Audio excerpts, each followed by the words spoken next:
안녕하세요. 홍씨의 출근길에 오신 것을 환영합니다. 저는 4세대 부분 변경 버전인 더 뉴 투싼 1.6 터보 가솔린 모델을 시승하고 있습니다. 투싼 4세대 같은 경우는 2020년에 첫 출시 후에 거의 3년 만에 부분 변경인데요.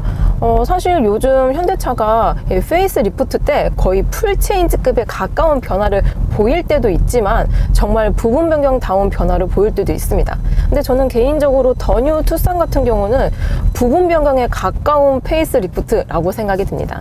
현재 저는 지금 풀옵 사양을 시승 중입니다. 그래서 차량 가액이 거의 3,800만 원 정도가 됩니다. 사실 3,800이면은 신형 산타페보다 비싸죠. 더 뉴 투싼 1.6 가솔린 터보 기준으로 인스퍼레이션은 2,770만 원부터 시작이고요. 최고 트림인 인스퍼레이션은 3,400만 원대입니다. 저는 거기에 빌트인 캠이라든지 파노라마 선루프, 보스 사운드 등등 모든 옵션이 다 들어가 있기 때문에 3,800만 원인데요. 사실 투싼을 3,800만 원대, 그러니까 거의 3,000 후반대로 사시는 분들은 많지는 않을 것 같다라는 생각이 들어요. 현재 제가 시승 중인 차량은 19인치 휠이 들어가 있는 사양입니다. 19인치 휠을 선택을 했을 때 타이어도 미쉐린으로 바뀌어요. 19인치 사양을 시승을 하고 있기 때문에 아무래도 승차감이 하위 등급보다는 약간은 노면을 읽어주는 경향이 있습니다. 현재 노면이 약간 안 좋은 도로를 가고 있습니다. 이 로드 노이즈가 과거, 그러니까 구형에 비해서 조금 개선을 했다고 해요. 흡차함재 같은 경우도 범위가 확대가 되었고 플로어 쪽에 보강을 했다라고 하는데요. 제가 이 19인치 휠을 시승 중이라서 그런 거일지는 몰라도 로드 노이즈가 구형과 비교했을 때 드라마틱한 변화가 있다라고 느껴지지는 않고 있습니다. 그냥 이 준준형 SUV 범주 내에서 그냥 뭐 괜찮다 싶은 정도의 정숙성을 가지고 있는 것 같아요. 지금 매놀? 한 번 더 밟을게요. 이럴 때 노면에서 올라오는 소음이라든지 진동이 없지는 않아요. 없지는 않은데 원래 기본 투싼 자체가 승차감이 워낙 컴포트하면서도 어느 정도의 단단한 그런 하체 감각을 가지고 있었기 때문에 나쁘지는 않습니다. 나쁘지는 않은데 편안하다라고 느껴지는 범주에 속하지는 않은 것 같아요. 특히 신형 투싼 같은 경우는 전륜 서스펜션, 그러니까 전륜 스트러 쪽에 투 방향, 투 웨이 다이내믹 댐퍼가 적용이 되었다고 합니다. 그러니까 기존의 댐퍼 같은 경우는 한 방향으로만 움직일 수 있어가지고 아무래도 로드 노이즈라든지 뭐 이런 소음 이런 것들을 많이 막아주지는 못했겠죠. 근데 신형 같은 경우는 두 방향으로 한 번 더 흡수를 해주고 걸러주기 때문에 로드 노이즈도 좋아지고 또 승차감도 소폭 좀 좋아지는 경향이 있다라고 하는데요. 자세히 느껴보면은 스포티지와 비교했을 때에는 비슷하거나 약간 더 편안한 느낌이 있기는 합니다. 근데 그 차이가 정말 근소해요. 그러니까 1에서 3 이게 아니고 1에서 뭔가 1.2나 1.3 정도 되는 상승폭이랄까요? 아무튼 구형이나 아니면 스포티지와 비교했을 때에는 약간은 더 안락한 느낌이 있긴 합니다. 19인치 휠 사양인 걸 감안을 한다면. 그래서 제가 이 신형 투싼이 출시되기 이전에 이제 드디어 7단 DCT를 버리고 자동 8단이 들어갈 것 같다라고 예상을 했었는데요. 제 예상이 빗나갔습니다. 그래서 기존 투싼하고 똑같은 파워트레인으로 신형이 출시가 됐습니다. 자동 8단 변속기 같은 경우는 2.0 디젤에만 들어가 있습니다. 그리고 1.6 하이브리드 같은 경우는 자동 6단이 들어가 있어요. 제가 시승 중인 1.6 가솔린 터보는 7단 DCT가 들어가 있죠. 현재 제가 시승 중인 투싼에 들어가 있는 7단 DCT 같은 경우는 습식이 아닌 건식 DCT입니다. 그러니까 말 그대로 건식, 유체가 없어요. 유체가 없기 때문에 아무래도 클러치 마모도가 AT 미션이라든지 아니면은 습식에 비해서 빨리 다를 수밖에 없죠. 그래서 어떤 분이 이제 중고차 사실 때는 DCT 미션은 무조건 걸으라 라고 말씀을 하신 걸 본 적이 있는데요. 그거는 아마 습식 DCT가 아닌 건식 DCT를 한정으로 말씀을 하신 것 같습니다. 그래도 일반 AT, 그러니까 자동 변속기에 비하면은 듀얼 클러치 변속기 자체가 좀 수명이 짧기는 해요. 제가 자동 변속기 같은 수동 변속기 같은 자동 변속기다 라고 말씀을 드렸지만 기계적인 원리로 따지자면은 사실 수동 변속기에 더 가깝기는 하거든요. 그래서 일반 AT, 오토 미션 대비 연비도 좋고요. 또 이제 동력을 빨리빨리 붙여주기 때문에 동력 손실도 일반 AT에 비해서 적습니다. 그렇기 때문에 운전의 재미가 조금 더 있는 것도 있고요. 그래서 이게 2020년 기준으로, 그러니까 2020년 이후에 나온 현대기아 차량에 들어가는 DCT 미션은 8단 DCT예요. 그거는 습식이거든요. 그래서 아무래도 유체가 있다 보니까 마모도 덜 되고 냉각도 빨라지고 내구성도 좋아지고, 사실 8단 DCT가 들어가 있는 차량을 타더라도 이게 오토 미션인지 듀얼 클러치인지 뭔지 감이 안 옵니다. 그 정도로 완성도가 비교적 좋지 않나 라는 생각이 들지만, 지금 제가 타고 있는 이 7단 DCT는 조금 달라요. 건식 DCT는 조금 다른 변속기에 비해서 예민하기 때문에 살살 어르고 이렇게 달래줘야 됩니다. 급이 들어간 걸 하지 마세요. 그러니까 우리 운전면허 딸 때에도 처음에 급출발, 급제동, 급정지, 급핸들 조작 하지 말라라고 배우잖아요. 그냥 급만 하지 마세요. 천천히 부드럽게 갔다 부드럽게 섰다 부드럽게 조작을 하고 그러면은 비교적, 그래도 뭐 오토미션에 비해서 내구성이 조금 줄어들긴 하지만 비교적 고장 없이 오래 타실 수 있는 지름길이라고 생각이 듭니다. 아무튼 이게 너무 이제 미션에 대해서 호불호가 많다 보니까 얘기를 좀 길게 했는데요.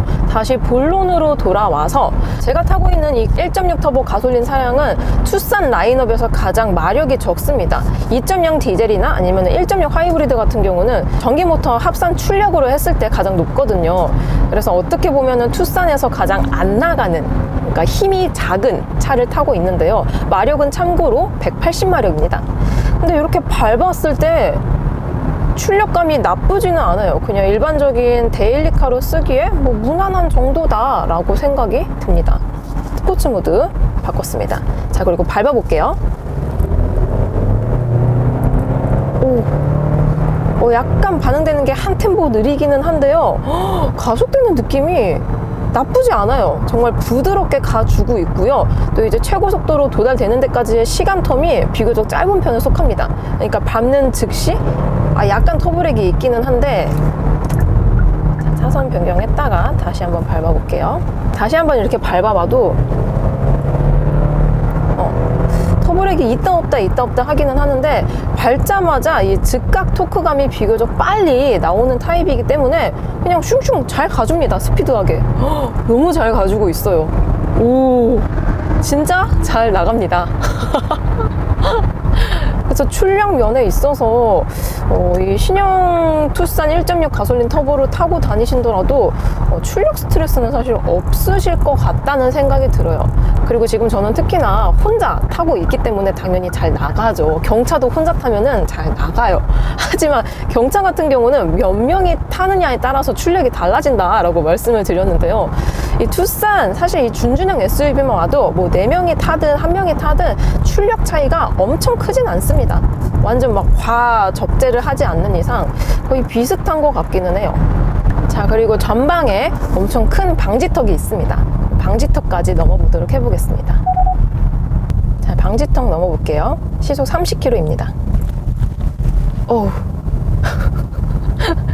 승차감이 안락하진 않아요. 안락하진 않지만 충격을 어느 정도 흡수해주는 능력이 그래도 구형에 비해서는 조금 더 좋아졌다는 느낌이 듭니다. 특히 지금 저는 이 타이어 편평비가 제일 좁은 19인치 사양을 시승 중인데도 불구하고 방금 방지턱 사실 되게 높았어요. 그래서 저 방지턱을 보통 지나갈 때에는 덜컹 하는 게 당연합니다. 어떤 차를 타더라도 항상 덜컹했어요. 근데 방금 제가 방지턱을 넘었을 때 덜컹 하기는 하지만 이 운전자에게 가져다주는 충격은 불쾌할 정도까지는 아니라는 생각이 들었거든요. 자, 전방에 방지턱 하나 더 있습니다. 비교적 스무스하게 가주려고 노력을 해주고 있어요. 다시 한번. 아직 제가 뒷자리는 시승하기 전이거든요. 일단 1열 승차감 기준으로 그래도 구형보다는 조금 더 안락한 느낌이 있는 것 같습니다. 이게 댐핑을 뭐 투웨이로 바꿔놨다고 해가지고 드라마틱한 변화를 느끼기는 어렵지만 그래도 뭔가 자세하게 느껴보려고 하면은 조금 더 좋아진 것 같기는 해요. 이 정도 승차감이면은 데일리카로 타는데 문제는 없겠다 싶은 수준이거든요, 지금. 다시 또 방지턱입니다. 준준형 SUV에 19인치 휠 사양치고 요 정도 승차감이면 그래도 일상 영역에서 스트레스 받을 일은 없을 것 같아요. 다시 한번 넘어볼게요. 여기가 방지턱 많은 구간이거든요. 이렇게 연속적으로 방지턱을 넘어가도 운전자에게 가져다주는 이런 충격 스트레스가 크지는 않은 것 같아요. 자, 오르막에서 급 가속입니다. 현재 노멀 모드입니다. 근데 현재 지금 노면이 안 좋은데 오르막길까지 있어가지고 조금 가속하는데 좀 덜덜거림이 있기는 했어요. 그리고 다리 이음새 구간입니다. 이 플로어 쪽에 흡차음제 면적이 추가가 되고 뭐 재질도 좋아지고 면적도 넓어지긴 했지만 뭐랄까요, 제가 너무 기대를 한 것도 있는 것 같습니다. 기대하고 타면은 살짝 실망할 수도 있겠다 싶은 그 정도의 정숙도와 승차감을 가지고 있지만 그래도 계속 타면은 나쁘지 않습니다. 현재 약간 웨이브 져 있는 구간을 갔었는데요, 이럴 때에는 또 좀 탄탄하게 받아주려는 노력을 해주고 있습니다. 왜냐면은 웨이브 져 있는 구간을 연속적으로 갔을 때 이게 잔여 진동이 있는 타입의 차를 타게 되면 멀미가 발생할 수 있거든요. 왜냐면 바운싱이 계속 누적이 되니까. 근데 신형 투싼 같은 경우는 컴포트 하면서도 어느 정도의 잔여 진동을 조금 걸러주려고 노력을 하고 있어요. 결과적으로 무난한 나쁘지 않은 승차감을 가지고 있다라고 생각이 듭니다. 그리고 이게 기존에는 1열, 그러니까 앞쪽에만 이중접합 유리가 들어가 있다고 하거든요. 근데 신형 같은 경우는 여기 옆자리까지 드디어 이중접합 차음 유리가 적용이 됐다고 합니다. 말 나온 김에 창문 열어볼게요. 이중접합 지금 들어가 있습니다. 창문 열었을 때에는 이 정도 소음이고요. 현재 창문 다 닫았습니다.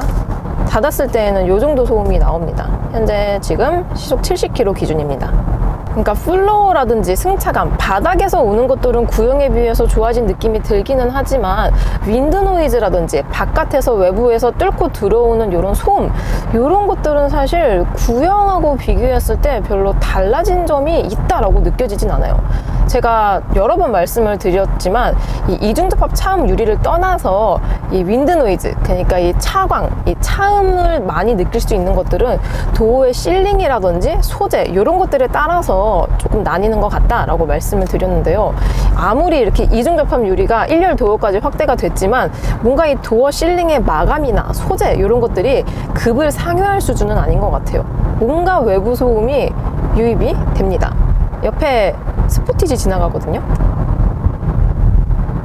약간 크랙 있는 도로이고요. 외부에서 들어오는 소음이 어느 정도 유입이 되기는 해요. 뭐 그럴 땐 뭐 지금 이 보스 사운드 들어가 있기 때문에 노래를 틀어주면 되죠. 그리고 신형 투싼부터는 오토 터레인 모드가 추가가 되었습니다. 그래서 바꾸고 싶은데 아쉽게도 요거는 이 4WD, 그러니까 4륜 옵션을 넣으셔야지 들어가는 거예요.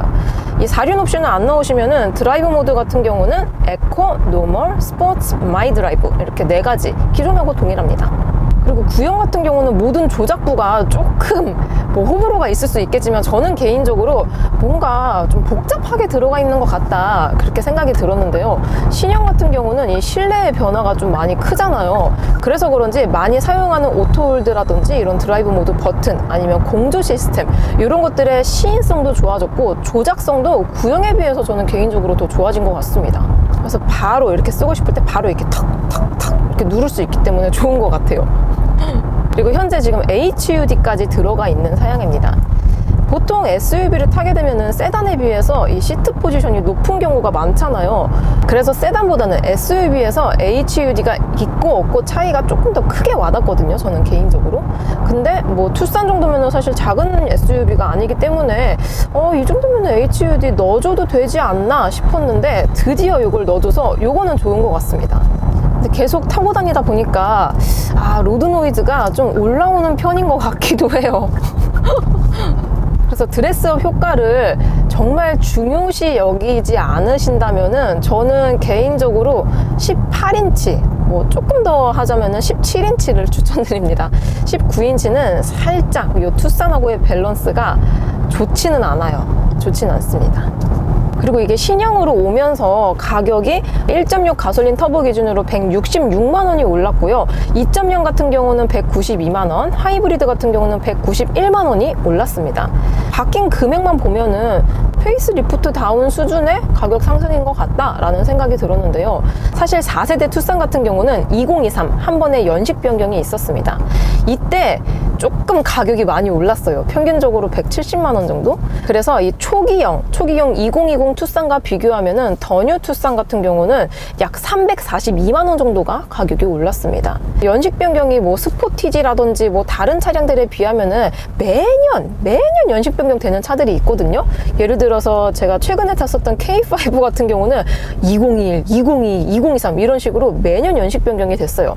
매년 연식 변경이 되면 뭐다? 매년 가격이 올랐다라는 건데, 투싼은 그래도 3년의 시간 중에서 한 번밖에 안 했기 때문에 비교적 덜 오른 것 같긴 하지만 한 번 연식 변경할 때 좀 가격이 많이 오른 것 같습니다. 그래서 연식 변경인데 170이 올랐고 부분 변경인데 160이 올랐어. 뭔가 좀 변별력이 없지 않나요? 개인적으로 뭔가 페이스리프트 때 300만 원 이상 올리면은 조금 이 소비자 입장에서는 좀 호불호가 많아질 수밖에 없잖아요. 그래서 연식 변경 때 조금 과하게 올리지 않았나 싶은 그런 생각이 듭니다. 지금 현재 막히는 구간을 가고 있는 중입니다. 이럴 때는 이제 가다서다를 하기 때문에 급출발, 급제동 이런 것들을 안 하면은 7단 건식 DCT긴 하지만 그래도 뭐 편안하게 가주려고 노력을 해주고 있기는 해요. 근데 이제 AT, 오토미션이라든지 8단 습식 DCT에 비해서는 약간의 변속 충격이 있다 없다 해요. 특히 저단에서, 고단에서는 별로 없거든요. 근데 1단 갔다 2단 갔다 2단 갔다 1단 갔다 요럴 때 뭔가 조금 가다가 덜컹 하는 게 살짝 있습니다. 근데 뭐 이게 좋게 말하면은 수동차를 탄 것처럼 운전의 재미를 느낄 수도 있기 때문에, 왜냐면은 보는 관점에 따라서 다르게 느낄 수도 있으니까요. 뭐 좋게 느끼자면은 운전의 재미가 있는 것 같아서, 네. 이거를 단점이라고 딱 꼬집어서 말하기는 좀 어려울 것 같습니다. 연비 같은 경우는 1.6 가솔린 터보 기준으로 공인연비가 리터당 12km대가 나오고 있거든요. 근데 저는 지금 안 막히는 도로 7, 막히는 도로 3 요 정도 갔을 때 연비가 14.3km 정도가 나오고 있습니다. 가솔린 같은 경우는 디젤이라든지 하이브리드에 비해서 연비가 가장 안 좋게 나오기 때문에 뭐 어쩔 수 없는 것 같기는 한데요. 그래도 이 14.3 요 연비가 꾸준히 지속만 된다면은 나쁘지 않은 것 같습니다. 근데 참고로 하이브리드 같은 경우는 구형 기준으로 과거 기억을 좀 더듬어 봤을 때 리터당 20km까지는 나왔던 것 같아요. 확실히 연비를 좀 중요시 여기신다면 하이브리드가 더 좋을 것 같다라는 생각이 듭니다. 그리고 현재 지금 제가 시승 중인 차량은 외장 컬러는 블랙 컬러이고요. 실내는 브라운입니다. 이 브라운 컬러가 더 뉴 투싼으로 오면서 새로 출시된 거거든요. 근데 실제 색감 같은 경우는 브라운이라기보다는 좀 고동색에 가까운 아주 진한 갈색을 띠고 있습니다. 그래서 어두운 데서 보면은 블랙 시트랑 별 차이가 안 나요. 지금처럼 이렇게 낮에 봐야지 뭔가 브라운 느낌이 난다 싶을 정도로 어둡기 때문에 저는 좀 밝은 시트를 원하신다면 요거 말고 그레이 컬러 있거든요. 그레이 컬러를 선택하시면 더 좋을 것 같습니다. 브라운 컬러는 실제로 보았을 때 막 엄청나게 좀 환한 느낌이 들진 않아요. 그래도 블랙 시트를 제외한 브라운이나 아니면은 그레이를 선택했을 경우에 시트도 물론 달라지지만 여기 센터 쪽에도 이 가니쉬 색깔이 달라집니다. 이게 약간 패브릭 소재 같은 게 적용이 되어 있기는 한데요. 요 컬러가 달라져요. 그리고 도어 트림에도 같은 소재와 색깔로 이렇게 한 번 더 가니쉬 색깔이 바뀌어요. 아무래도 올 블랙으로 있는 것보다는 다른 색깔로 한 번 더 들어가는 게 좀 리듬감도 느껴지고 밀도감도 좋아질 수가 있죠. 근데 개인적으로 저는 패브릭 소재를 엄청 좋아하는 타입이 아니라서 요거 패브릭이 좋은지는 잘 모르겠습니다. 아무튼 이렇게 만져봤을 때의 촉감은 좀 까끌까끌해요. 그래서 마지막으로 이 더 뉴 투싼 내 돈 주고 살만하냐, 이거는 지향점에 따라서 조금 다를 것 같은데요. 일단 나는 좀 저렴하게 가성비를 중요시한다 하시면은 스포티지가 훨씬 좋습니다. 스포티지 같은 경우는 기본 트림이 2,500만 원부터 시작이긴 한데요. 이게 풀업을 가더라도 3,100만 원대 정도입니다. 그러니까 투싼하고 비교했을 때 가격 차이가 거의 300만 원 정도 차이가 나요. 근데 비슷한 옵션으로 짜 맞추더라도 투싼이 원래는 조금 더 저렴했는데 이게 페이스 리프트가 되면서 가격이 상승하다 보니까 진짜 가성비만 따졌을 때에는 투싼 말고 스포티지가 좀 더 좋습니다. 하지만 이런 최신 CCNC라든지 약간 좀 최신 옵션들이 있잖아요. 약간 나는 옵션을 중요시해, 나는 깡통 말고 옵션을 좀 많이 넣은 거를 선호한다 하시는 분들은 더 뉴 투싼이 좀 더 좋습니다. 왜냐하면 스포티지 같은 경우는 그래도 출시된 지 지금 2년 정도가 지났기 때문에 CCNC가 미적용이 되거든요. 특히 이게 CCNC가 들어간 차량들은 안드로이드 오토나 그러니까 무선 카플레이 있잖아요. 이런 것들이 그냥 무선으로 돼요. 근데 CCNC가 미적용된 차량들은 꼭 이렇게 선을 또 이렇게 꼽아 놓고 유선으로 해야 되기 때문에 그것도 좀 불편하거든요, 사실. 그래서 제가 연결을 안 해놓긴 했지만 이 카플레이가 무선으로 된다는 것도 큰 장점 중에 하나라는 생각이 듭니다. 그리고 마지막으로 신형 투싼 리어 방향지시등이 구형에 비해서 조금 더 내려갔거든요. 한 손가락 한 2마디 정도? 그래서 이게 뒤에서 안 보이면 어쩌지? 라는 걱정을 했어요. 왜냐면 나 지금 좌회전 해야 돼서 깜빡이 넣었는데 뒷차가 못 봐요. 그러면은 막 욕먹을 아니면은 사고가 날 수도 있는 그런 상황이 올 수도 있잖아요. 근데 지금 제가 여태까지 다녀본 바로는 깜빡이를 넣으면은 뒷차가 인식을 하는 것 같긴 합니다. 네. 마침 또 전방에 구형 투싼이 있네요. 아무튼 저는 도착지에 다 와가기 때문에 영상을 마무리 져보겠습니다. 여러분 오늘 하루 진짜 고생 많으셨고요. 항상 제 영상 봐주셔서 너무 감사드립니다. 그러면은 저는 다음 리뷰 때 뵙도록 할게요. 그럼 안녕.